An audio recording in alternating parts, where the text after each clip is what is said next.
আপনি কি জানেন পাহাড়ের কোলে লুকিয়ে আছে এমন এক খাবারের রহস্য যার প্রতিটি দানার ভেতরে জমে থাকে পুরো বনের শক্তি। আজ আমরা দেখব সেই দুর্লভ প্রাকৃতিক খাবারের জন্ম, আকরান ও ওক গাছের ফুল থেকে তৈরি পাহাড়ি টফি। প্রথমেই আমরা জঙ্গলের পাশে ছড়িয়ে থাকা শুকনো আকরান কুড়িয়ে নিই। এই ফলগুলো বাতাসে শুকিয়ে যায় আর শুকুতে শুকুতে তাদের গন্ধ, রং আর গুণ একেবারে ঘন হয়ে ওঠে।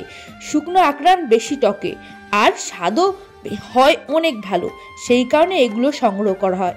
তারপর শুরু হয় পরিষ্কারের ধাপ।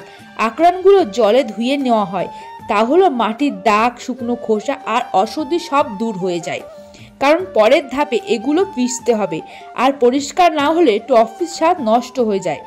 এবার বড় পাথরের খুন্তি দিয়ে আস্তে আস্তে পিষে নেওয়া হয় আকরান। এই ধীর পেশায়ের মধ্যে বেরিয়ে আসে আকরানের প্রাকৃতিক তেল আর মাটির মতো সুবাস, যা টফিকে দেয় এক অনন্য কোমলতা আর হালকা মিষ্টি স্বাদ। পেশায় শেষ সেই পেস্টটাকে জলে দিয়ে ফোটানো হয়। আকরান থাকা প্রাকৃতিক তেতো ভাব আর এই ফুটানোর মধ্যেই সম্পূর্ণ দূর হয়ে যায়।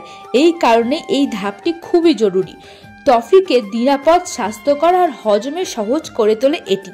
ঠান্ডা হলেই মিশ্রণ ধীরে ধীরে জমে যায় নরম জেলির মতো টফিতে। এই টফি পেটের জন্য অন্তত হালকা, শরীরের অতিরিক্ত তাপ কমায়, পচন শক্তি ঠিক রাখে এবং শরীরকে স্বাভাবিক শক্তি যোগায়। শেষে দুজন মিলে প্রাকৃতির কোলে বসে গরম আর ঠান্ডা দুটো ধরনের এই আকরান টফির স্বাদ নেয়।